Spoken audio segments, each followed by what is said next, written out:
From New York City, the epicenter of the pandemic, this is Democracy Now! There's no question there's been serious de-escalation efforts. You see it, these videos we've seen lately, one of which was particularly heinous, and I was very critical of what happened there, and the officer has been placed on modified duty and is facing discipline. Black and brown communities are being disproportionately targeted and policed in New York City's response to the spread of COVID-19. More than 80% of the social distancing violations police issued were to Black and Latinx people. We'll speak with author and activist Jill Nelson, who herself was arrested by police in April for writing "Trump equals plague" in chalk on the sidewalk. The 67-year-old scholar was handcuffed, taken to the police station, and held for 5 hours. Now the so-called graffiti grandma is speaking out. We'll also talk to her lawyer, Norman Siegel, former head of the New York Civil Liberties Union. Then an unusual billboard has been erected. The Trump death clock is a billboard that hangs over Times Square, and what it shows is an estimate of the number of U.S. COVID-19 deaths that resulted from the president and his team's failed response to the coronavirus outbreak. We'll speak with the filmmaker and activist Eugene Jarecki about his Trump death clock. All that and more coming up. Welcome to Democracy Now!, democracynow.org, The Quarantine Report. I'm Amy Goodman. The worldwide death toll from COVID-19 continues to rise, with over 280,000 known deaths and over 4.1 million confirmed cases, though the true numbers are thought to be far higher. The United States leads by far in the number of cases, which has topped 1.3 million, and the number of deaths, which is nearing 80,000. Despite the dire numbers, states across the United States continue to open up their economies. The Institute for Health Metrics and Evaluation at the University of Washington again upped its death toll forecast and is now projecting over 137,000 COVID-19 deaths in the U.S. by early August. Director Christopher Murray said some states have moved to open up and are seeing double-digit spikes in their caseloads. This is Murray speaking on CBS's Face the Nation Sunday. What's driving the change is, simply put, the rise in mobility, and that's the key driver. We're seeing in some states, a 20 percentage point increase in just 10 days in mobility, and that will translate into more human contact, more transmission. After record unemployment numbers were reported Friday, Treasury Secretary Steve Mnuchin acknowledged the true U.S. unemployment rate could be as high as 25%, a rate not seen since the peak of the Great Depression. Despite this, Mnuchin said Sunday the White House may wait a few weeks before taking up a new round of coronavirus relief funding. In New York, health authorities are investigating the deaths of at least 3 children and a possible 85 cases of severe illness in children believed to be brought on by the coronavirus. New York is also notifying health authorities in other states of the cases. This is Governor Andrew Cuomo. It's symptoms similar to Kawasaki disease, what they call Kawasaki disease, or toxic shock-like syndrome. This does not present as a normal COVID case. COVID cases tend to be respiratory.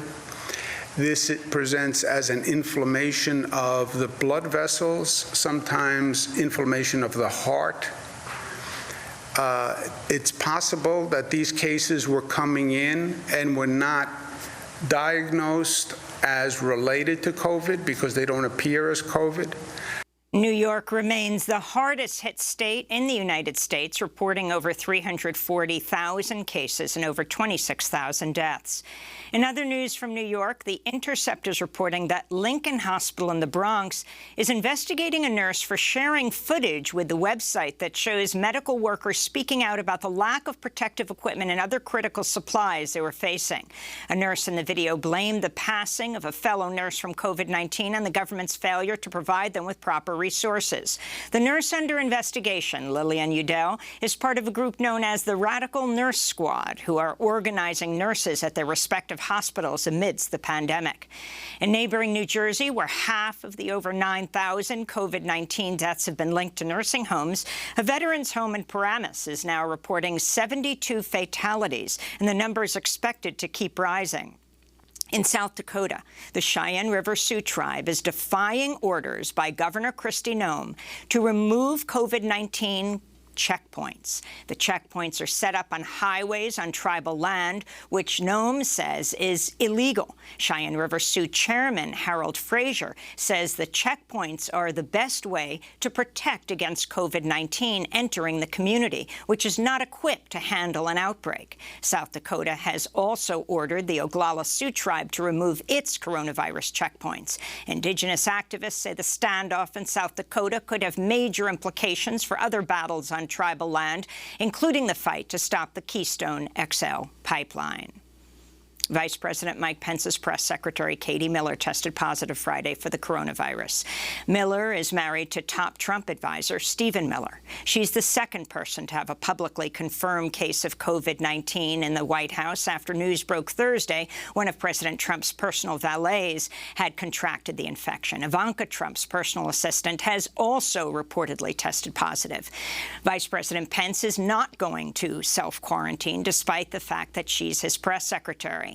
However, 3 top health officials said they would go into quarantine. Dr. Robert Redfield, head of the Centers for Disease Control and Prevention, FDA Commissioner Dr. Stephen Hahn, and top coronavirus task force scientist Dr. Anthony Fauci.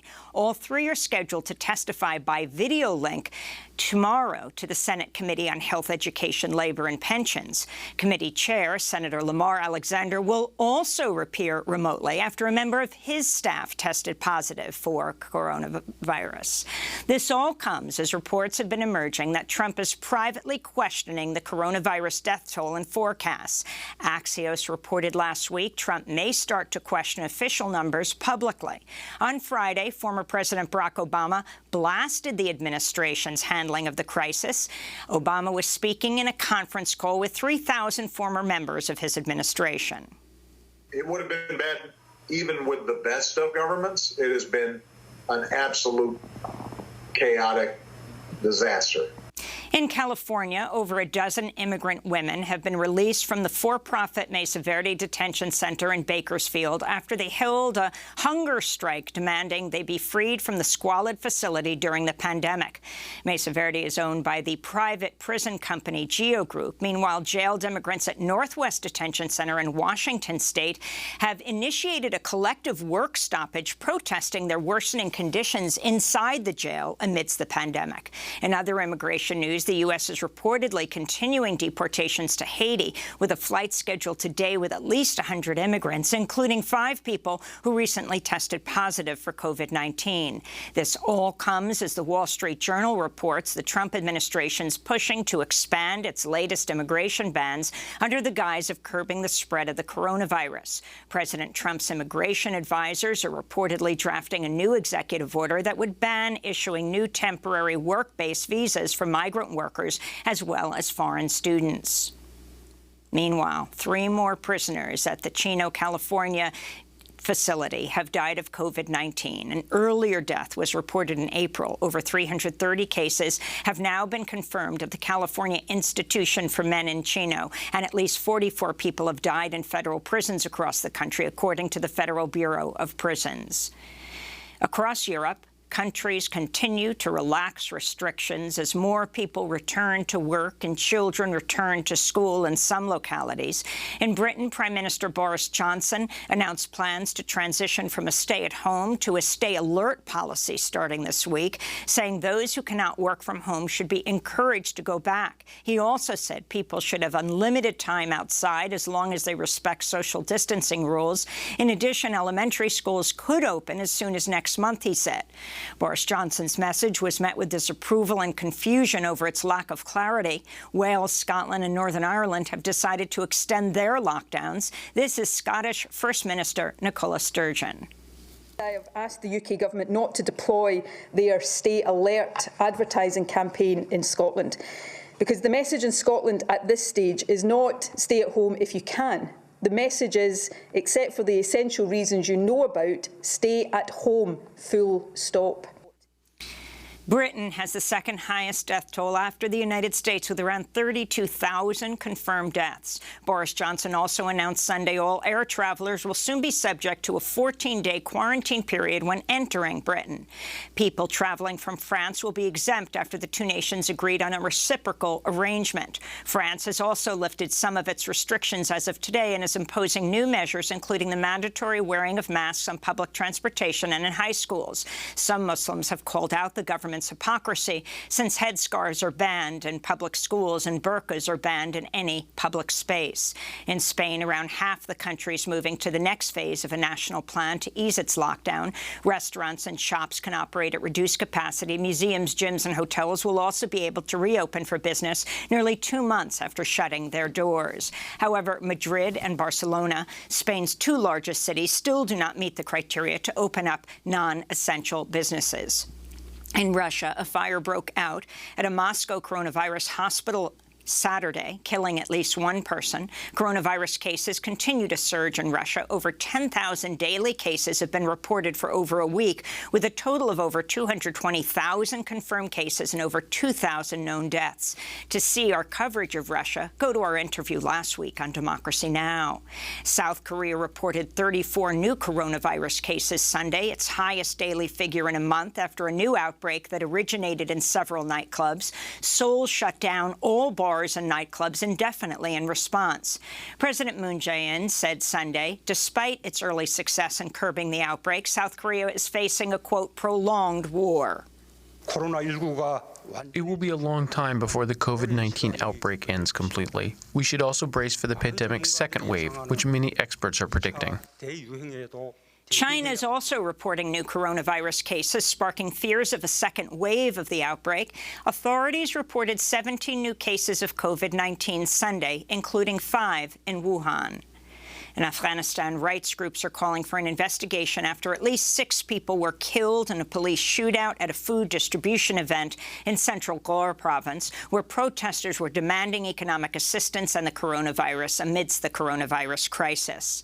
Around 4,000 cases of COVID-19 have been confirmed in Afghanistan, where testing remains extremely limited. In Iran, a southwestern county has been placed under lockdown after authorities say people failed to observe social distancing rules. In Lebanon, the country's economic crisis is compounding the threat of hunger for Syrian refugees amidst the pandemic. A recent UN survey found 70% of Syrian refugees experienced hunger, while many could not afford to buy soap. The U.S. has blocked a vote on a UN Security Council resolution supporting a global ceasefire over objections to a minor, indirect reference to the World Health Organization. The U.S. said it would only approve the mention of the WHO if the resolution included language critical of the agency and of China in their response to the pandemic. Last month, Trump halted U.S. funding for the World Health Organization, a move widely condemned around the world. In Iraq, hundreds of anti-government protesters gathered in central Baghdad Sunday, setting up barricades and clashing with police, who responded by throwing stun grenades and rocks at the demonstrators. The protest came just days after Iraq inaugurated a new prime minister, former spy chief Mustafa al-Kadhimi, ending months of political deadlock. Over the weekend, he promised compensation for the families of hundreds of anti-government protesters who were shot and killed after large-scale protests erupted last year. Libya's capital city, Tripoli, was rocked by a barrage of missile fire over the weekend as forces aligned with renegade former Libyan General Khalifa Haftar fired on UN-backed government forces, setting fire to airplanes and fuel tanks at Tripoli's main airport and threatening Tripoli's main water supply. The surge in fighting prompted Turkey's government to threaten new attacks on General Haftar's forces in eastern Libya. Back in the United States, Georgia's Attorney General Chris Carr requested Sunday the U.S. Department of Justice conduct an investigation into the handling of Ahmaud Arbery's case. He's a black man shot and killed in February by 2 white men while he was out jogging. The killers, father and son Gregory and Travis McMichael, were arrested and charged with murder Thursday, 2 days after video of the shooting was released. The father is a retired police officer. They said they hunted Arbery down because he looked like a burglary suspect. Rights groups and some Georgia lawmakers are calling for the urgent passage of a hate crime bill. Georgia is one of 4 states that does not have hate crime laws. Atlanta Mayor Keisha Lance Bottoms called the killing a lynching. This is Mayor Bottoms speaking on CNN Sunday. With the rhetoric that we hear coming out of the White House, in so many ways, I think that many who are prone to being racist are given permission to do it in an overt way that we otherwise would not see in 2020. Protests took place in Glynn County, Georgia, and around the country Friday on what would have been Ahmaud Arbery's 26th birthday. And in Missouri, a black transgender woman was found stabbed to death in her home last week in what's believed to be a hate crime. 28-year-old Nina Pop is at least the 10th victim of an anti-trans murder this year. Transgender rights groups are renewing calls for Missouri lawmakers to pass legal protections for LGBTQ residents, including the Missouri Non-Discrimination Act, which would add sexual orientation and gender identity to the list of protected groups in the Missouri Human Rights Act, but has failed to pass the state legislature for over 20 years. And those are some of the headlines. This is Democracy Now!, democracynow.org, The Quarantine Report. I'm Amy Goodman. We turn now to look at how black and brown communities are being disproportionately targeted and policed in New York City's response to the spread of COVID-19, and it's not just limited to New York. Data released Friday reveals more than 80% of summonses issued by the NYPD for social distancing violations have been to black and Latinx people, and 92% of people arrested for not social distancing are non-white. Images circulated widely on social media showing a spotlight on uneven policing. Some show police officers distributing masks to white residents in crowded New York City parks, apparently arresting no one. Meanwhile, videos have emerged of violent crackdowns on social distancing measures in black and Latinx neighborhoods. Earlier this month, cell phone video went viral showing police officers aggressively pinning a black man to the ground as they arrested him, then violently attacking a black passerby, dragging him on the street, punching him and kneeling on his neck during what was supposed to be a social distancing enforcement action. The man who was attacked, the second man, 33-year-old Donnie Wright, was hospitalized with severe injuries to his back, ribs, and chest. The officer involved, Francisco Garcia, has since been put on modified assignment. Last week, the Brooklyn District Attorney's Office said 35 of 40 people arrested for social distancing violations were black. Mayor Bill de Blasio has rejected comparisons to New York City's unconstitutional stop-and-frisk policies under former Mayor Bloomberg, but said in a tweet, "The disparity in the numbers does not reflect our values." Well, for more on racist policing, we are joined by an author and activist who was herself arrested by the New York Police Department on April 16th. She was writing Trump equals plague in chalk on a boarded-up building in her Washington Heights neighborhood in northern Manhattan. Jill Nelson was handcuffed and spent more than 5 hours in jail before being released. The 67-year-old scholar, writer, and activist, now being called the graffiti grandma, is speaking out against the NYPD. She's a longtime reporter, has written several books, including the autobiographical Volunteer Slavery, My Authentic Negro Experience, which won an American Book Award. She's a former professor of journalism at the City College of New York. Jill Nelson, welcome back to Democracy Now! It's great to have you with us, but unfortunately under these circumstances. Thank you. Can you talk about what happened to you just under a month ago? I went out to go to the drugstore and the supermarket, essential trips. I was walking from the drugstore down to Broadway to go to the supermarket when I saw a green, boarded up, empty for rent building It was covered with plywood, and I wrote a piece of chalk in my pocket, and I wrote, "Trump equals plague." Before I could even step back, cops swooped in, cut me off made it up 2 cop cars, cut me off, jumped out. "What are you doing? What are you doing? You're under arrest." They searched me, asked me if I had weapons, told me to take my hands out of my pockets. It was a cold day, so I said no. Frisked me, shoved me into a police car, and took me to the 33rd precinct, where they put me in a cell and left me there for 5.5 hours. I took my shoes off. I had a mask, a fabric mask I had made on, but I demanded that they give me one of their more professional masks. They didn't allow me to make any phone calls. I was never read my rights. It was absurd, absolutely absurd, a total waste of time, energy. And this is in a community that has one of the highest rates of COVID, has many people who are poor and working poor. And there's something the police could have been doing besides attacking me for writing the truth. I have yet to have anyone disagree with what I said. Let's go back to the beginning. Talk about the building that you were writing on. You were using chalk?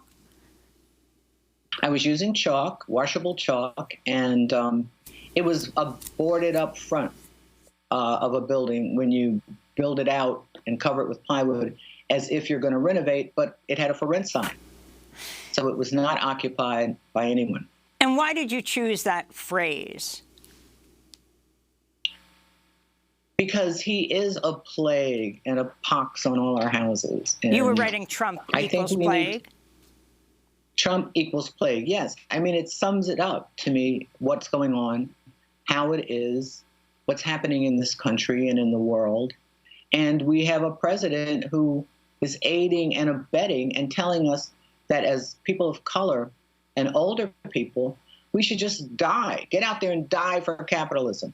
It's ridiculous. There's so many disparities in healthcare, in treatment, in coverage. You know, I think the police are out of control. I think the mayor is afraid of the police. Instead of saying what he ought to say, which is, "Now I see how you feel, people of color," he's fronting for the police as always. Apparently, the only person he worries about is Dante. Dante being his son. His son. And why do you say that? Well, because it's always an excuse. I'm so tired of, I'm 67 years old. I was politicized by the killing of Clifford Glover when I was 18. This notion that it's only a few bad apples and that this isn't policy and that, the police are there to serve and protect, I don't buy it. I don't buy it. I don't see it. I can't see how arresting me or rushing down those young men in Brooklyn serves any purpose. It doesn't make us safer. And I frankly feel that COVID-19 has been racialized, really, and it's now being used as a way to further oppress people of color. It's just absolutely wrong. The police aren't doing their job. What a waste. And so, Jill Nelson, I think we have to stand up and resist.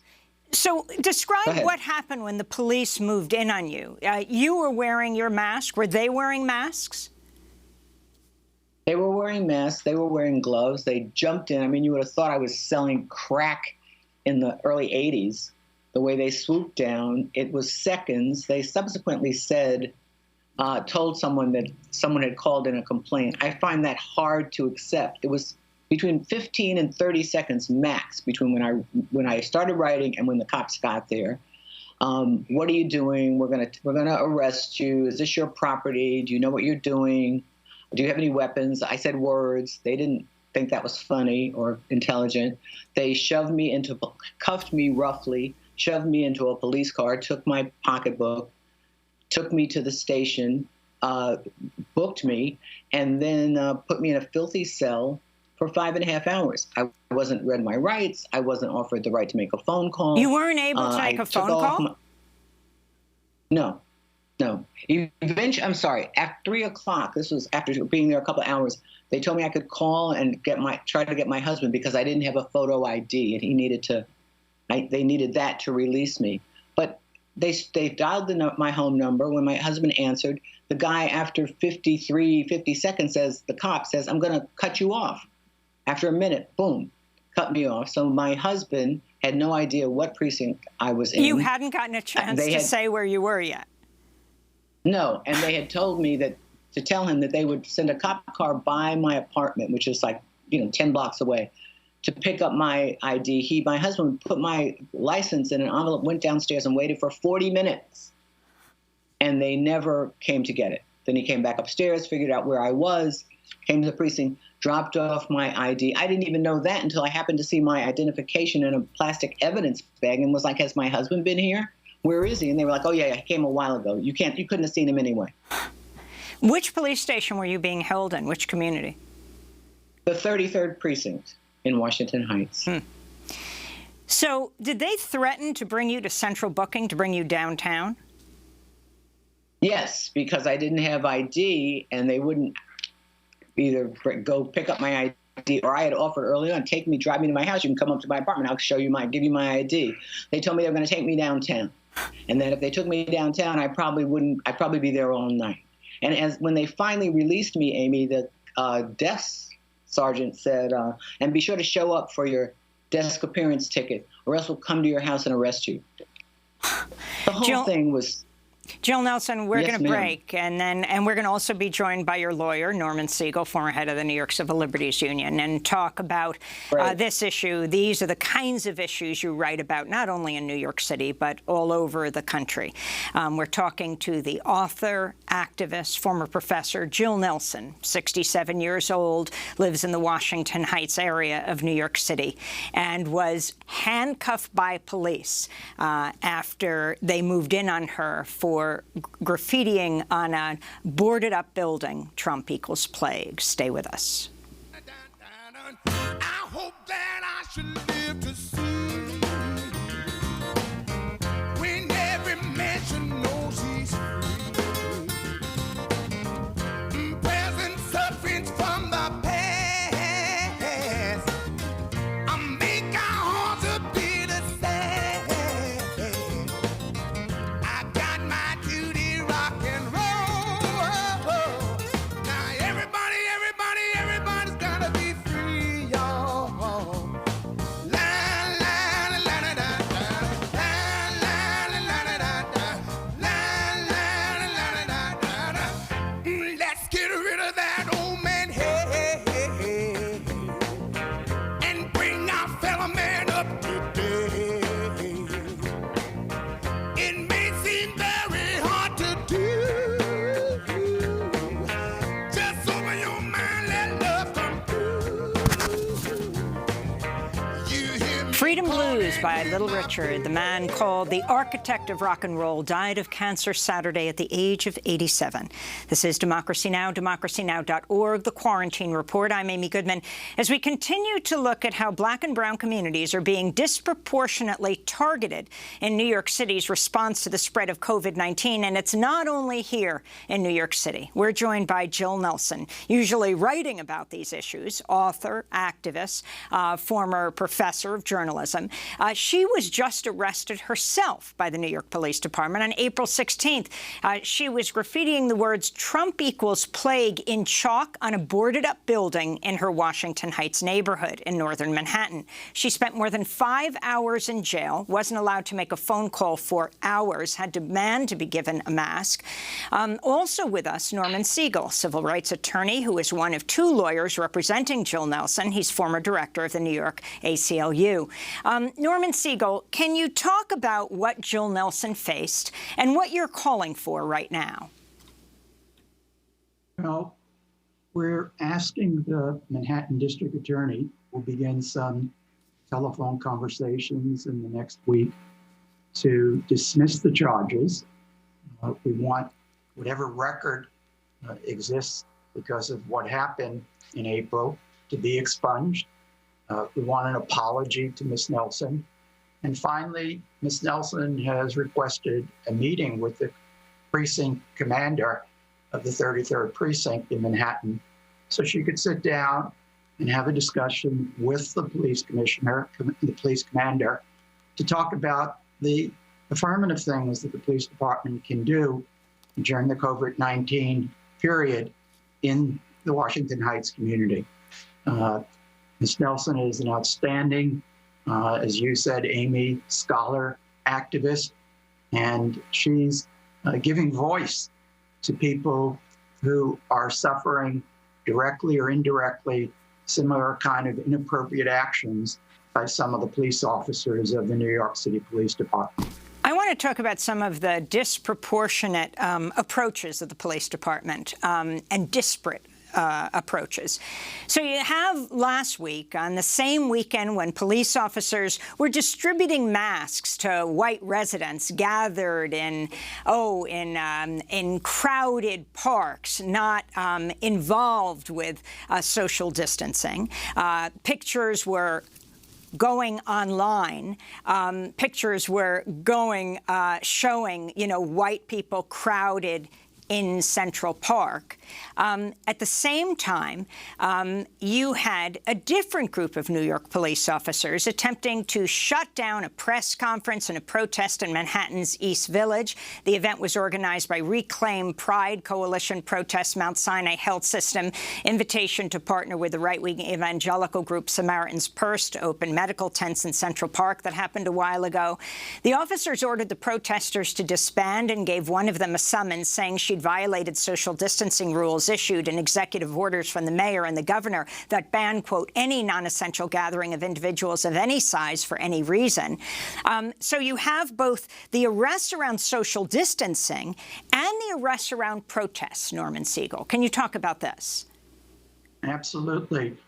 And it's very alarming because if the mayor of the largest city in America can ban peaceful political protest, it could reverberate around the entire America. Other cities, if they see that New York is doing it, might do the same thing.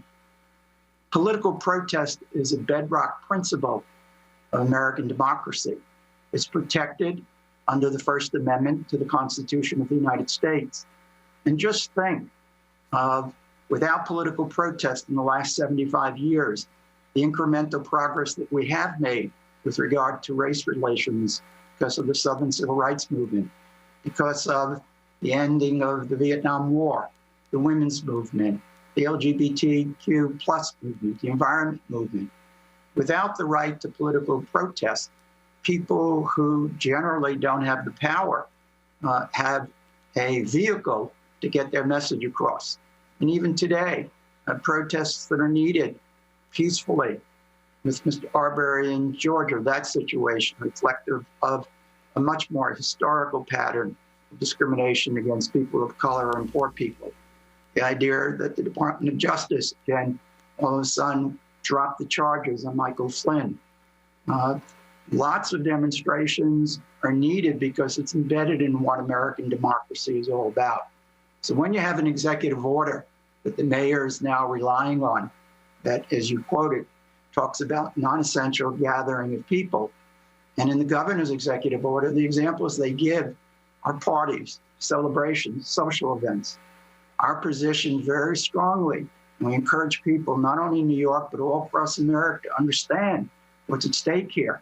It's the right for the people to peacefully demonstrate. And usually when you're demonstrating, historically as well as currently, who's the target? The target is government officials and government policy. So it naturally follows that the governors, the mayors, would want to ban and suspend political protest. So the bottom line is that when you take a look at Supreme Court decisions, they say that if you're going to have an executive order or a policy, it's got to be content neutral, reasonable time, place, manner. It's got to be narrowly tailored, and it can't be overly broad. So the problem here is that you could have both respect and protect free speech and public health, because you can say that people who want to demonstrate, as long as you're wearing a face mask and you're at least 6 feet apart from the other people, you can have free speech and you won't spread the COVID-19 virus. Before we talk about the Arbery case, which I want to do also with Jill Nelson, I wanted to compare what happened to her and Central Park being filled with white people very close together. The pictures are everywhere.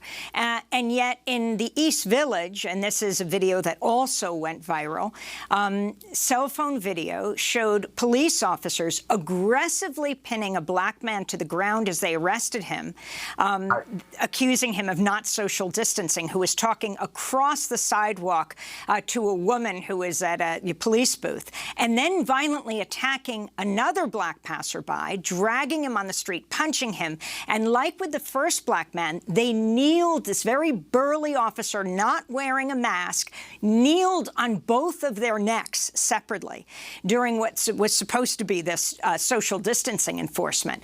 The second man who was attacked, 33-year-old Donnie Wright, was hospitalized with severe injuries to his back, ribs, and chest. The officer, Francisco Garcia, has since been put on modified assignment. They say they're investigating the situation. I want to get Jill Nelson's response and then Norman Siegel to what is taking place here. Well, you know, I think that COVID-19 has been weaponized and racialized and is being used to further oppress Black and Latinx people. We have to resist, as Norman was saying. You know, we cannot just sit by and act as if this is acceptable or anything goes to survive. It's not enough to me to bang pots and cheer and clap at 7 o'clock every night. We have to, as Norman said, get out there, demonstrate, and resist this militarization of our city, of our country, and the racialization of this alleged great fight against COVID-19. What's the difference between, you know, and when you look at the pictures that you mentioned, Amy, in Central Park, people are much closer than the people who were beat down in Brooklyn or in Lower Manhattan. It's just absurd, and the mayor and the elected officials need to take a stand. And let me say that I wrote a letter on the 20th of April to all my elected officials and have heard from Al Taylor, my state assemblyman, Gail Brewer, Jumaane Williams. That's it. Where's my congressman? Where's my city council person? Where's my state senator? Nothing. So I wanted to turn nationally to what's happening in Georgia with Ahmaud Arbery's death. Georgia's Attorney General Chris Carr requested Sunday the U.S. Department of Justice conduct an investigation into the handling of Arbery's case. The 26-year-old, well, he would have been 26 on Friday, 25-year-old at the time, February 23rd. An African-American young man was shot and killed in February by two white men, a retired police officer, and his son. He was out jogging.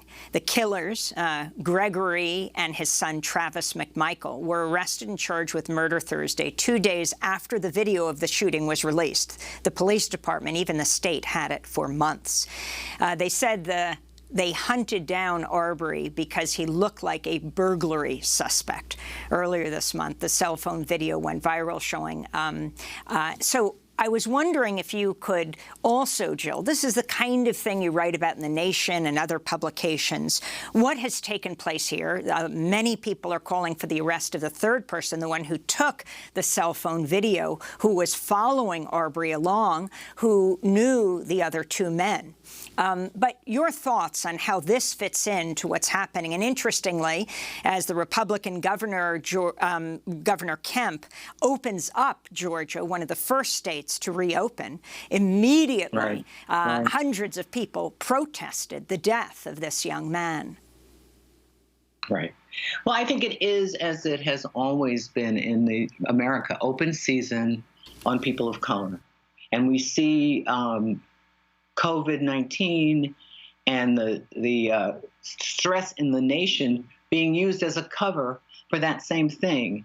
And Arbery, to me, if his mother and his family had not kept up complaining and demanding action, if people had not immediately come out and begun demonstrating and resisting, this would never have happened. There would have been no arrests. But it ties into these scenes we see of armed white men with swastikas and Confederate flags converging in front of state houses and demanding that governors reopen. I mean, this is the Civil War, which this is just the latest battle. Final comments.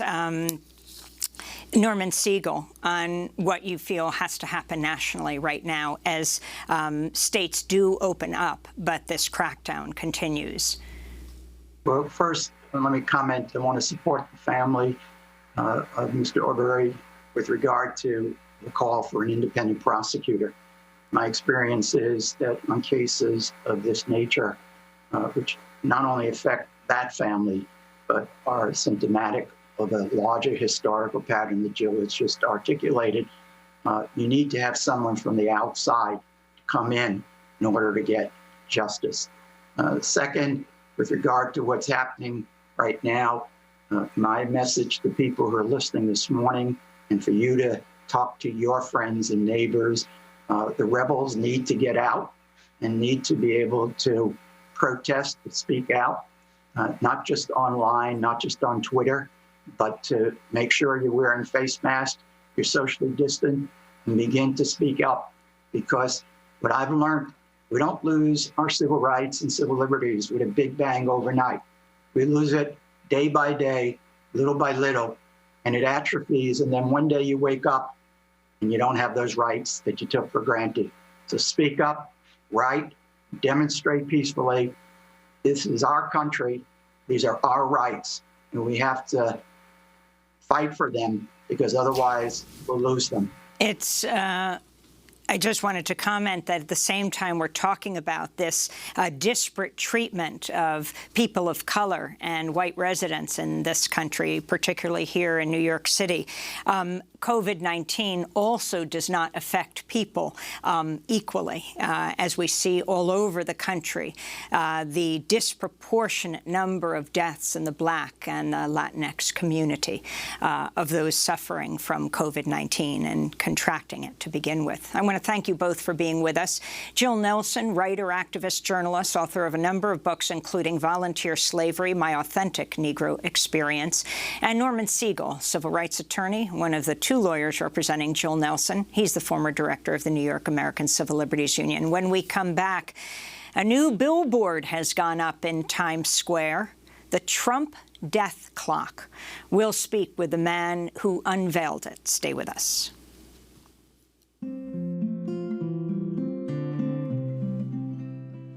An invite to a wedding that no one can attend, a poster for a show that never happened, 2 tickets for a holiday I can no longer spend, a gift for Mother's Day I won't be wrapping. This is all I'm left with in a world that's been shut down.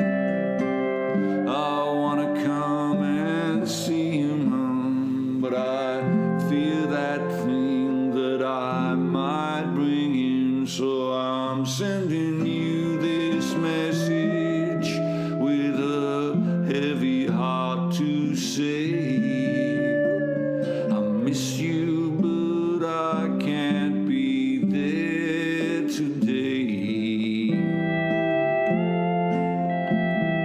I love you, and that's why I'm gonna stay away.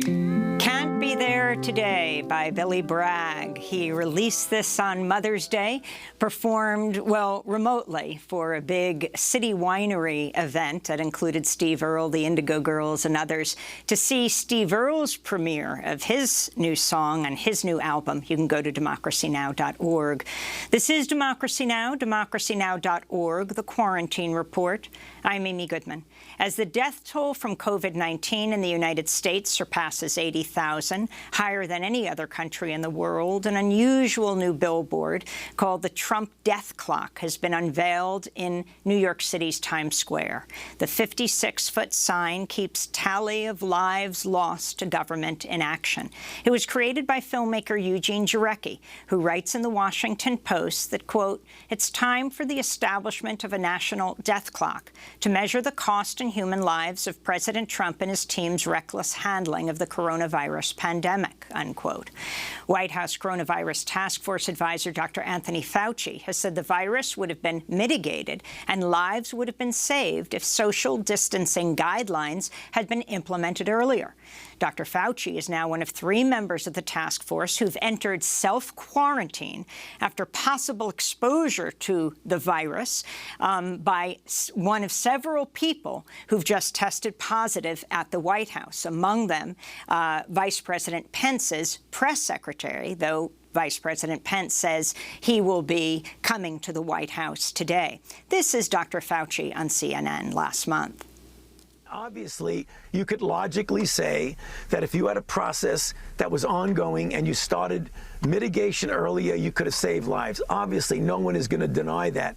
But what goes into those kinds of decisions is complicated. But you're right. I mean, obviously, if we had, right from the very beginning, shut everything down, it may have been a little bit different. But there was a lot of pushback about shutting things down back then.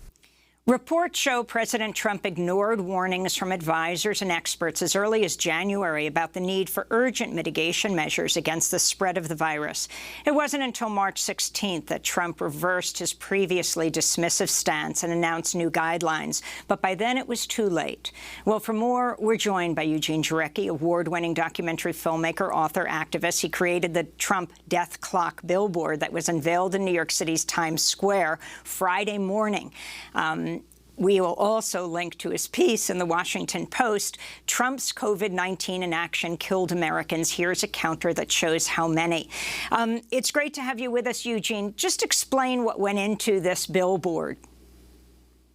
Sure. Well, it started out actually as a website. It wasn't a billboard. It was just an effort on the part of myself and my team to quantify what we were learning from the epidemiologists. And then we got in contact with the leading epidemiologists on whom the New York Times had relied and the British government had relied, Drs. Jewell and Jewell, and spoke to them about their findings. And what we found was that there was an amazing and very dark truth underlying the numbers that spoke to reckless mishandling of a pandemic by the president and his team. And we thought that ought to be quantified. And first it became a website. So describe the website for us, where it is in Times Square.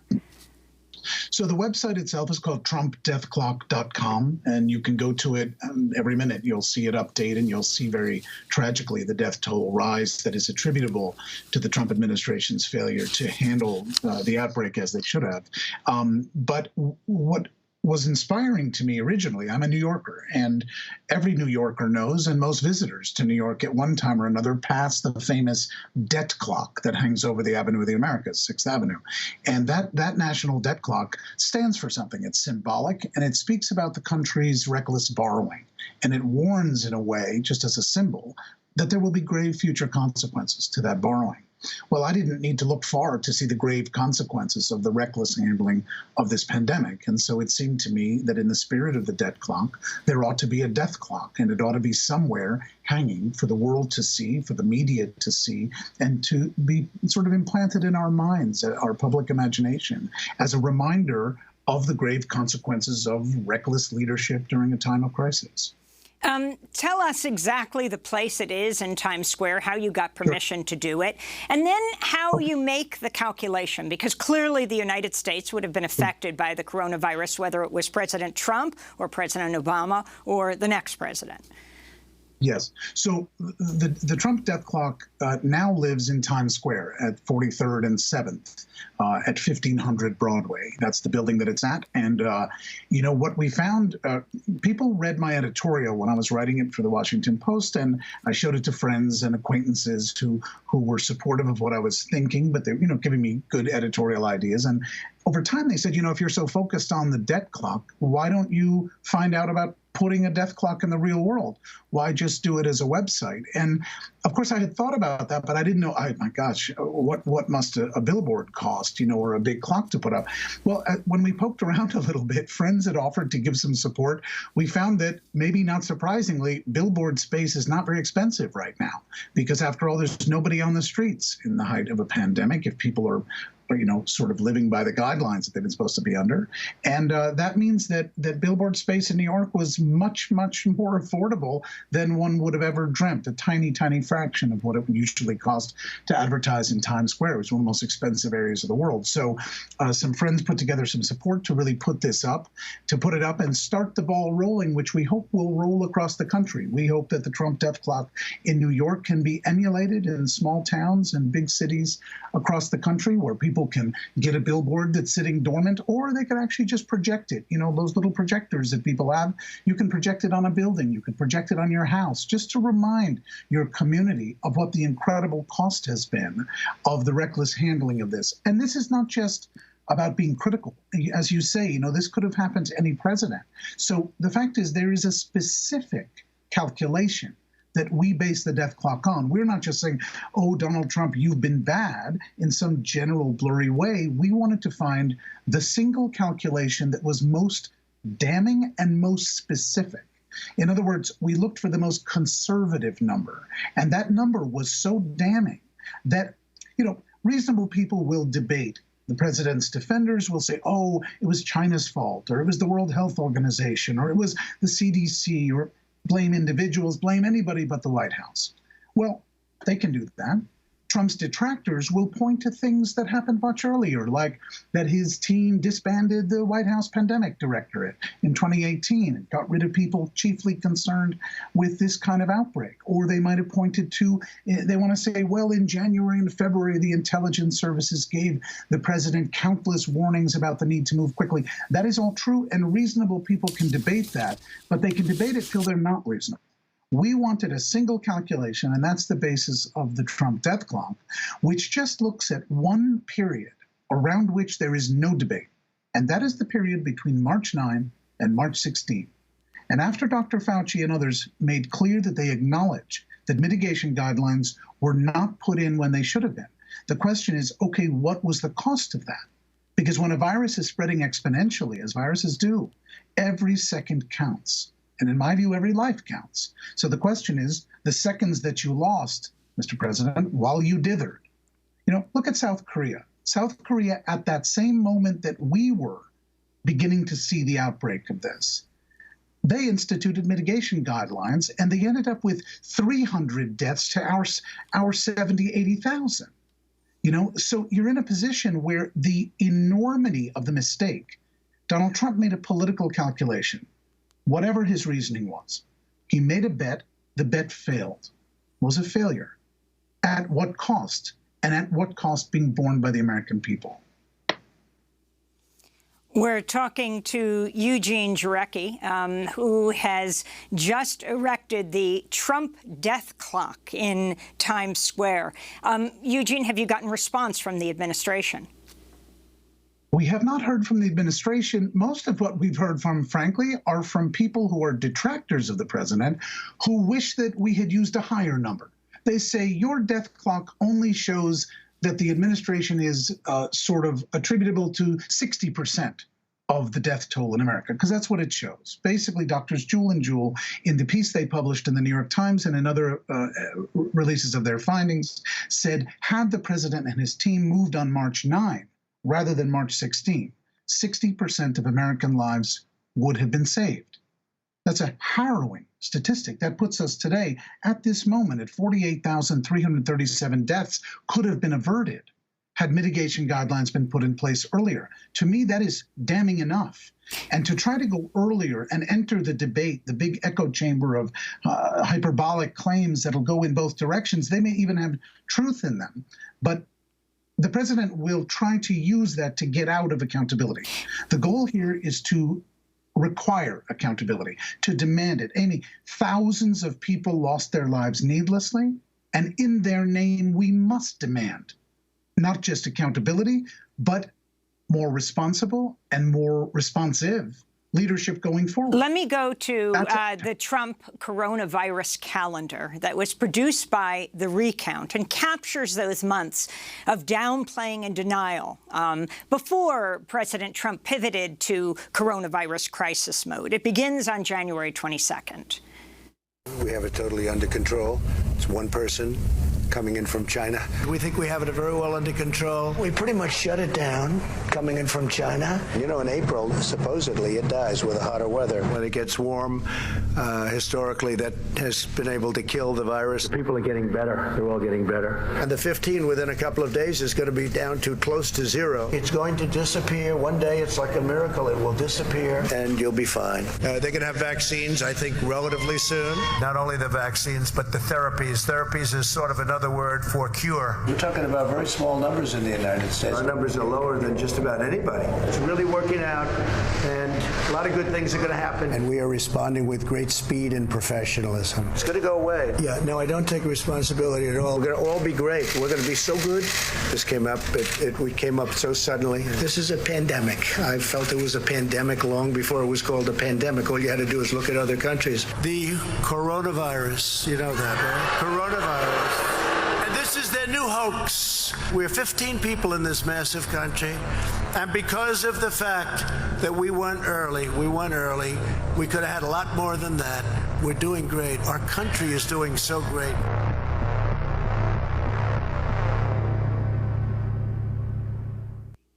So, there you have President Trump in that lead-up. He who repeatedly says that he was the first to institute that Chinese travel ban. But if that is true in late January, the question is, where was the gearing up for the tests, and where was the gearing up for making the personal protective equipment that so many in hospitals all over this country, not to mention people all over the country in general, need masks? Why wasn't that begun at that time? Clearly a life-saving measure.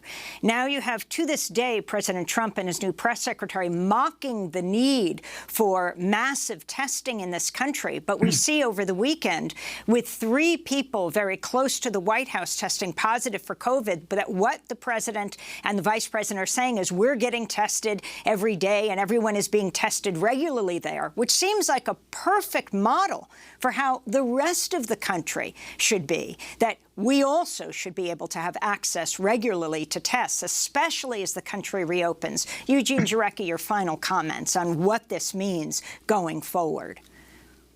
Well, the president is conducting himself like an emperor. You know, this is where we see the breakdown of American democracy, and Donald Trump is sort of the epitome of what it looks like when you no longer have a democratic process at work. In a democratic process, you have a separation of powers, let alone between the branches, and then within those branches, there are experts who are brought in to represent areas of public policy with all that they have learned and all that they know from the full time they devote to it.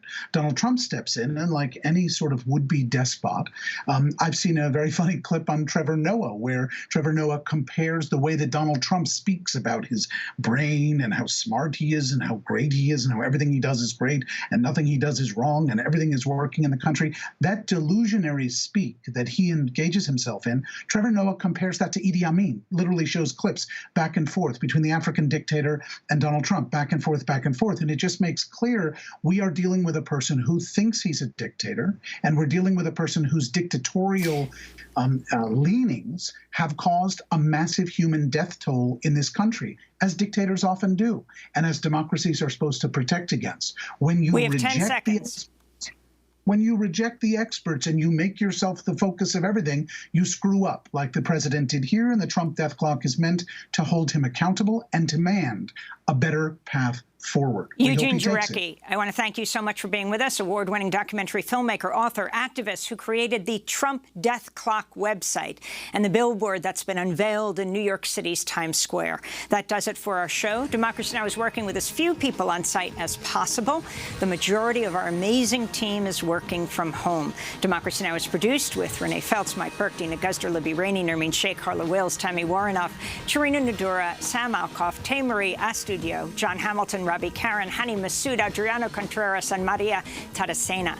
Our general manager is Julie Crosby. Special thanks to Becca Staley, Miriam Barnard, Dennis Moynihan, Paul Powell, Mike DeFilippo, Miguel Noguera, Hugh Gran, David Prude. I'm Amy Goodman. Thanks for joining us.